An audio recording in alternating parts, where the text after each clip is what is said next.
that, madam. Come on. I take it as an insult. നിങ്ങളാണ് എന്നെ insult ചെയ്തത്. എന്നെ ബലാത്സംഗം ചെയ്യാനുള്ള കരുത്ത് നേടാനല്ലേ നിങ്ങൾ കുടിക്കുന്നത്? എനിക്ക് കഴിവില്ലാത്തത് കൊണ്ടാണ് നീ ഹോസ്റ്റലിൽ പോയി നിൽക്കുന്നതെന്ന് എന്റെ സ്നേഹിതന്മാർ എന്നോട് പറയുന്നു. അതും ഞാൻ സഹിക്കും. സത്യമല്ല അവർ പറയുന്നത്.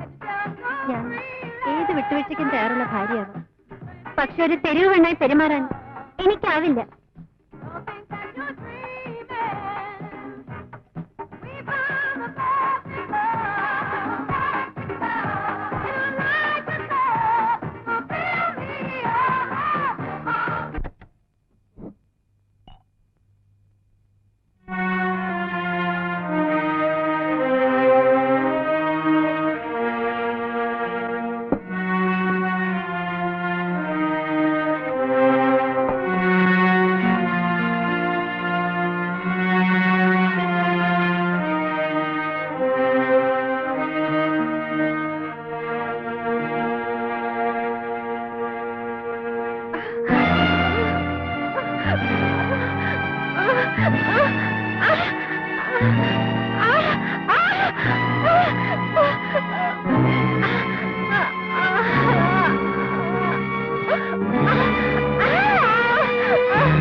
താൻ എന്താ എന്നോട് പോലും പറയാതെ കടന്നു കളഞ്ഞത്?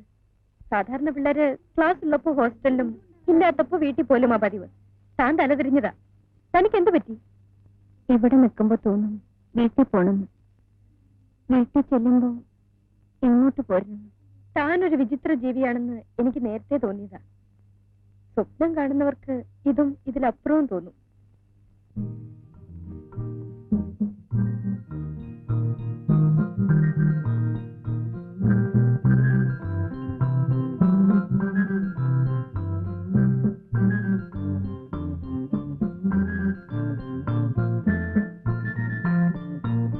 രാത്രി മുഴുവൻ ഉണർന്നിരിക്കുകയായിരുന്നു.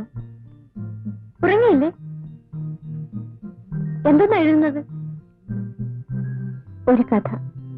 കഥ എഴുതാൻ പറഞ്ഞ കാര്യം ഓർമ്മയുണ്ടല്ലോ. ഈ ആഴ്ച അച്ചടിക്കേണ്ടതാണ്. ഞാൻ തിരികെ വരുമ്പോഴേക്കും കിട്ടണം. എന്തിനാ കോഴിക്കോട്ട് പോണത്? പോണ്ട പ്രദീപ്. പോണം. എന്ന് തിരിച്ചു വരുമെന്ന് ഉറപ്പില്ല. എപ്പോ വരുന്നു പറഞ്ഞാ എഴുതി വെക്കാം. അത് പറ്റില്ല. ശരി, എഴുതാം. ഓക്കെ.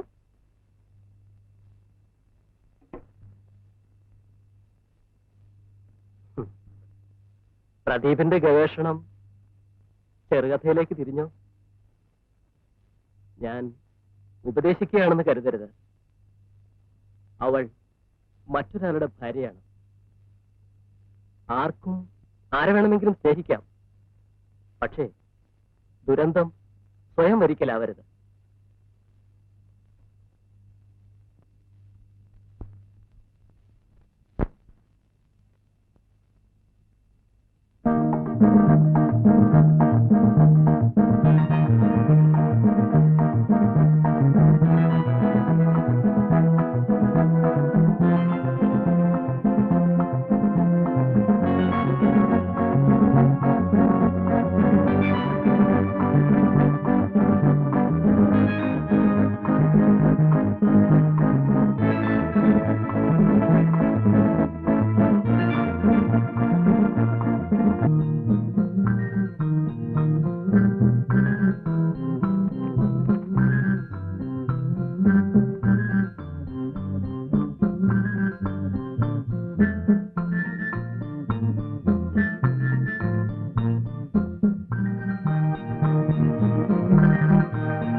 ഞാൻ കോളേജിലെത്തിയത്.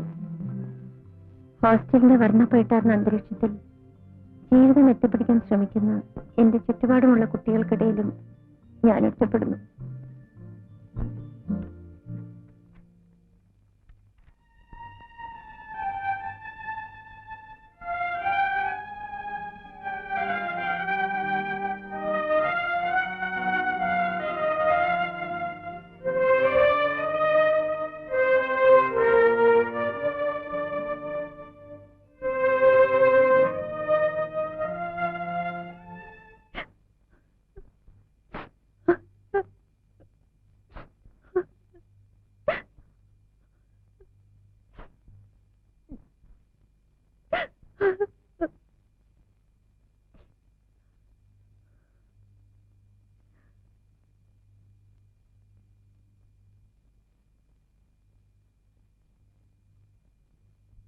സ്വന്തം കഥ പ്രദീപിനെ എഴുതി തന്നെ അറിയിക്കണമെന്നത് തന്റെ വാശിയായിരുന്നില്ലേ? പിന്നെന്തിനാ ഇപ്പൊ കിടന്ന് കരയുന്നത്?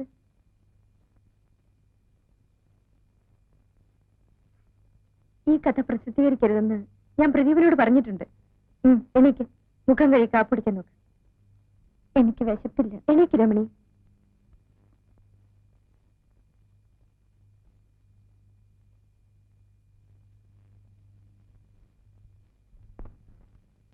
സാർ, രമണിക്ക് അസാധാരണമായ വ്യക്തിത്വമുണ്ട്, ഒട്ടേറെ കഴിവുകളുണ്ട്. പ്രദീപിന് ആ കുട്ടിയോട് തോന്നിയ വികാരം ഞാൻ മനസ്സിലാക്കുന്നു. ഞാനിതിൽ കുറ്റപ്പെടുത്തുന്നില്ല. പ്രദീപിന്റെ ചിന്തയും ചുറ്റുപാടും സ്വതന്ത്രമായിരിക്കാം, പക്ഷെ ഒരു ഭാര്യ ഇവിടെ സ്വതന്ത്രയല്ല. ഇതെല്ലാം മുമ്പും ഞാൻ പ്രദീപിനോട് പറഞ്ഞിട്ടുള്ളതാണ്.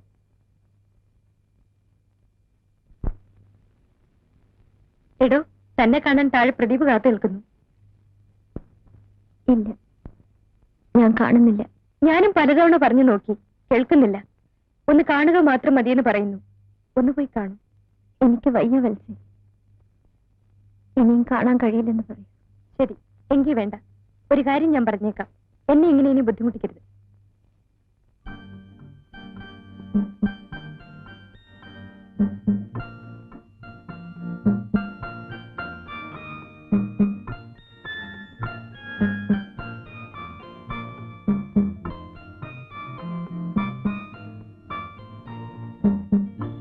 സർ, പ്രദീപിനെ കണ്ടോ?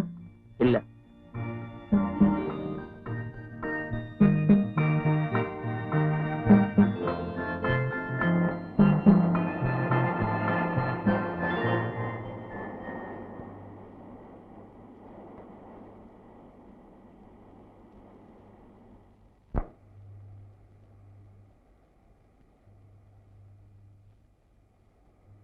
എവിടെയായിരുന്നു 2 ദിവസം?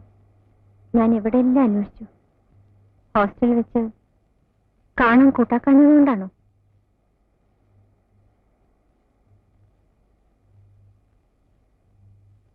കുടിക്കുകയായിരുന്നല്ലേ? എനിക്കതറിയാം.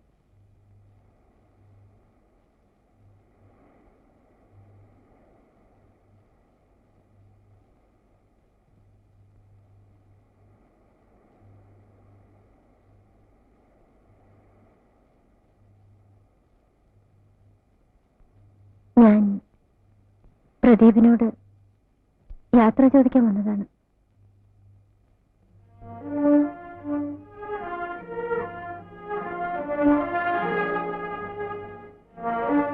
നാളെ ഞാൻ പോകും. ഇനി തിരിച്ചു വരില്ല. എങ്ങോട്ട്? വീട്ടിലേക്ക് തന്നെ.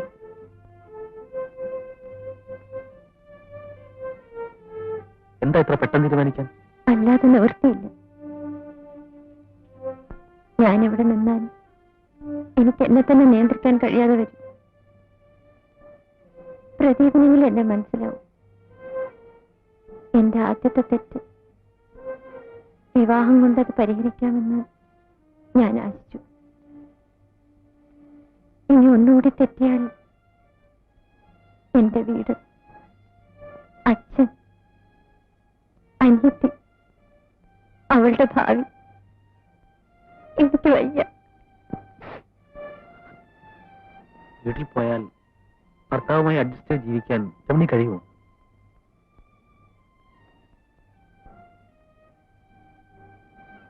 എന്ത് എനിക്കും അതറിഞ്ഞൂടാ. എന്തിനാണ് അറിഞ്ഞുകൊണ്ടൊരു ഗതികേടിലേക്ക്? രമണി, വേണമെങ്കിൽ നമുക്ക് ഇത്ര അടുത്ത് കാണാതിരിക്കാം. പക്ഷേ രമണി ഇവിടം വിട്ട് പോകാതിരിക്കെങ്കിലും ചെയ്തുകൂടെ?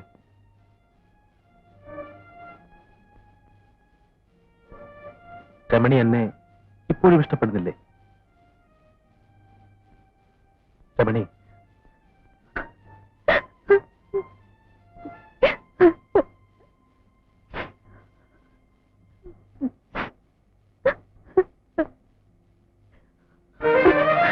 നീ എവിടേക്കും പോകുന്നില്ല. പോകാൻ കഴിയുമോ രമണി?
അവസാന യാത്ര പറഞ്ഞു നീ ഇനിയും വരല്ലേ വരല്ലേ.